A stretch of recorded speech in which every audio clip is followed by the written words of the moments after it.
Hey everybody, Rob Maurer here. Welcome back to Tesla Daily. Unfortunately, today returning to one of the worst days in the market in recent years following the Consumer Price Index report this morning. We'll talk about that. I've also got updates from Tesla's head of investor relations at an investor conference held by Goldman Sachs and some other news items as well. All right, looking at the markets, actually a pretty fantastic day today for Tesla, as strange as it is to say, considering Tesla finished down 4% to close at $292.13. But of course, speaking relatively, the Nasdaq down 5.2%. So horrible day in the markets. You've got companies like Apple finishing down 6%, Amazon down 7%, etc. And unfortunately, that means for the first time in a while, we get to break out our worst performances chart again. So for the Nasdaq over the last 5 years, this is the 5th worst day. And if we shorten that time horizon to the last 2 years, it's actually the worst day in that time period. So this kind of volatility is why I've been circling this CPI report on the calendar for a number of weeks now. The Nasdaq today pretty much giving up the entirety of its gains from last week. Sometimes people question why I talk as much as I do about the macro environment. Well, it's things like this. This affects what's going on with Tesla, whether it's day-to-day, the stock price performance, or longer-term things that can be a result of some of these macro situations. Obviously, supply chain comes to mind there. We'll talk a little bit more about that later on. So it goes without saying, but the Consumer Price Index report, CPI report this morning, was higher than expectations both on the headline number and on the core number. The headline number, so including energy and food prices, increased by 0.1% month over month in August, whereas July had been flat month over month. So generally, a number like that would be fine. 0.1 to 0.2% month over month would get to that 2% annual number that the Fed usually looks for. But what we're seeing in this case is a lot of the drop being driven by energy, which declined 5% month over month. That was an even bigger drop than the 4.6% decline that was reported for July.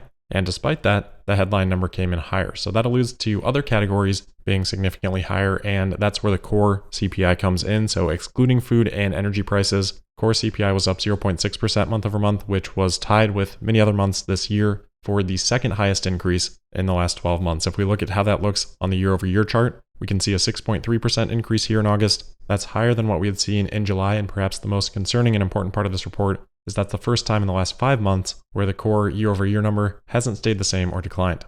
If that number is not declining, it becomes significantly more difficult to make a case that inflation is under control.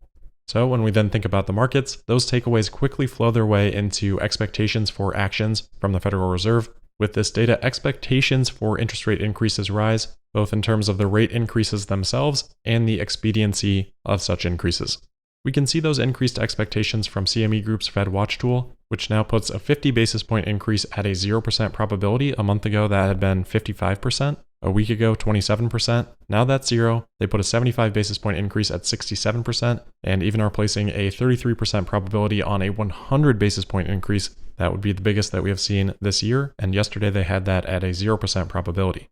These increased expectations flow through to the next meeting then, that is early November, which now places a greater than 50% probability of at least a 150 basis point increase from where we are at today across those two meetings.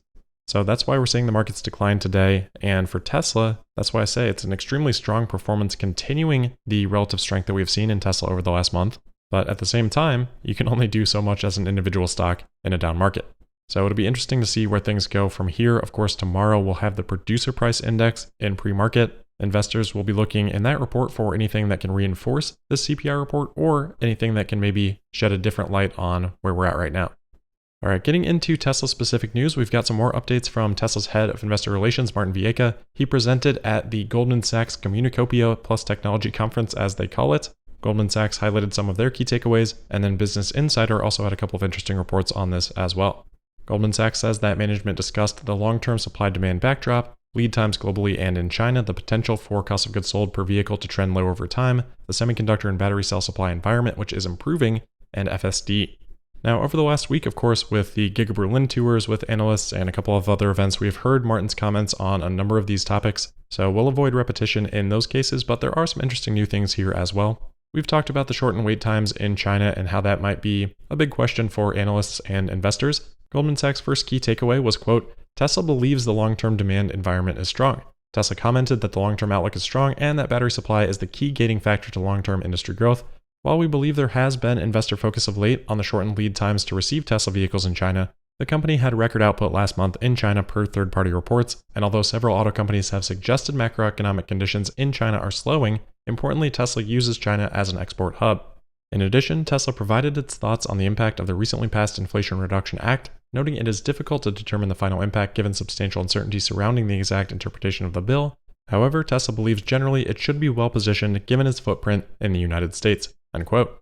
So we're not really getting a verbatim comment in there from Tesla, but they do start this off as their first key takeaway, and their first line in here says that Tesla commented that the long-term demand outlook is strong. So I think even how Goldman Sachs is positioning this as their first item is interesting in and of itself. Hopefully that helps reduce some of those concerns. The rest is stuff we've kind of already talked about with the Inflation Reduction Act.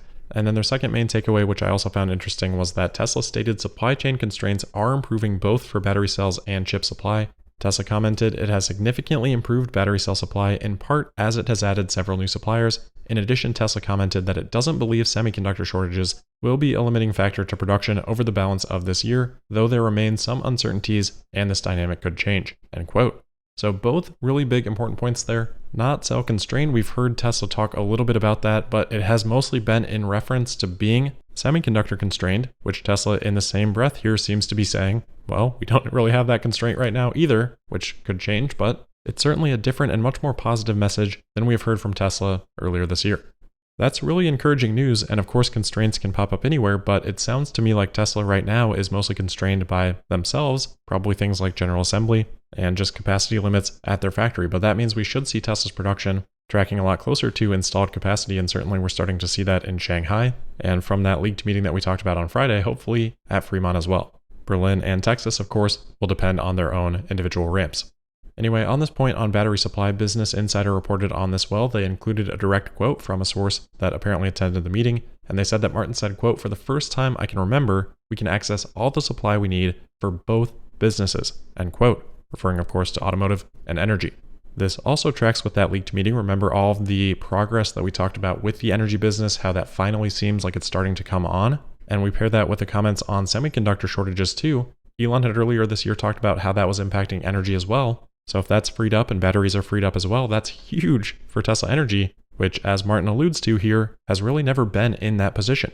That's great for Q3, but it's also going to take Tesla some time to fully capitalize on that position. So I think it's even a bigger deal for 2023, which has the potential to mark a strong inflection point for the energy business, especially because we've seen solar actually pick it up a little bit as well. So very exciting on that front. And then the other thing about this meeting that Business Insider reported on was, quote, "When asked about the possibility of Tesla making a cheaper EV, Vieca said that the company eventually wants a more affordable vehicle on the road. If a company wants to be a high-volume automaker, it needs to have a broad portfolio, and Tesla needs a cheaper offering before its company-operated robotaxi service comes out," he explained, end quote. However, Martin on Twitter today said, quote, "Never said anything about a prior to 2024 robotaxi platform rollout," end quote. So I think we can mostly throw away that part of the report from Business Insider. Of course, we would expect Tesla to continue working down their cost of production, and with that, probably diversifying the lineup over time. As I've said, I do think it's an interesting question about what Tesla's contingency plan is for the product lineup if full autonomy isn't solved. But Business Insider also says that Martin described the Model X and S as the first generation platform, Model 3 and Y as the second generation, and the robotaxi platform as generation 3. Maybe this robotaxi platform will have a contingency design for a vehicle that is driven by customers if FSD is not quite there yet. Either way, we know the robotaxi is going to be focused on very, very low costs of production. All right, moving on from that Goldman Sachs meeting, we've got a little bit of an update here on supercharging. This comes from Marco RP Tesla again. He's been tracking a lot of the permitting relating to supercharging and has found that a location in Arizona, Yuma County specifically, has site plans that seem to hint at Supercharger version 4, which, as we have talked about before, would be a new supercharging post design that looks more like the urban superchargers or the Tesla Semi chargers. I'm not sure on the timeline of this project specifically, and unfortunately no other details on version 4 at this time. Next, we've got a report on an item that we have talked about a few times this year. Green the Only has noticed that Tesla has added what appears to be a new radar to the electronic parts catalog for the Model X and Model S. In the screenshot here from the parts catalog, we look at part number 2. We can see that that is a bracket for a radar attachment. Right near that on the diagram is part 1, which actually does not have a part name listed as of yet. But as Green points out, the diagram seems to match with the application that Tesla had filed with the FCC for an HD radar that they have been developing. So as I've said the other times we've talked about this, we'll have to wait and see what comes of this. Maybe this is included in Tesla's hardware for FSD. Maybe Tesla's got some other purpose in mind. Obviously, Tesla has made a pretty big deal about removing radar and about Tesla Vision and the success that they have had with that. They just highlighted that in their blog post about the safety test that we talked about last week. But at the same time, Elon had said previously this year that only very high resolution radar is relevant in a follow-up to a tweet about road systems being designed for cameras. So if at some point Tesla does re-add a type of radar, they'll get criticism for talking about vision only, but it should at least be noted that Elon had acknowledged this a long time ago, and I still think it's very impressive what Tesla is doing with Tesla Vision, which is obviously work that needs to be done regardless of radar or not. All right, last couple of things here. We've got a report from notateslaapp.com today that says that Tesla is going to be adding alternate routes to update 2022.28, which should, as Google Maps or Apple Maps would do, take into account traffic data and suggest an alternative route if there is one that is available and a little bit quicker. Or I suppose it would even serve the purpose of if the vehicle has chosen an alternative route, it can kind of give you information on why that is the case, because the vehicle will actually already reroute if there is a faster route. And if you're unfamiliar with that, it is an option in the settings area. It'll be nice though to have a little bit more control and information on that element. Also on the software front, of course, this weekend, it looks like Tesla did follow through and ended up rolling out FSD Beta 10.69.2 to the FSD Beta pool. So presumably to about 100,000 vehicles. And I guess now we've got that answer, which as we suspected was not the entire wide release to everyone that has ordered, at least in North America.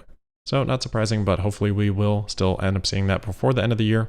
Lastly then, just a Twitter update. Former head of security Peter Zatko did end up testifying today in front of Congress. There seemed to be a little bit less focus on things like bots and more focus on just Twitter security and some of those issues in general, mostly recapping things from the whistleblower case that was already filed, so probably no major surprises popping up from that. And then also today, the vote completed for the merger agreement with Twitter. Shareholders voted to approve that, unsurprisingly as well. Pretty much a formality at this point, and of course that will still depend on the outcome of the court case. All right, that is it for today then. As always, thank you for listening. Make sure you're subscribed and signed up for notifications. You can also find me on Twitter at Tesla Podcast. And we'll see you tomorrow for the Wednesday, September 14th episode of Tesla Daily. Thank you.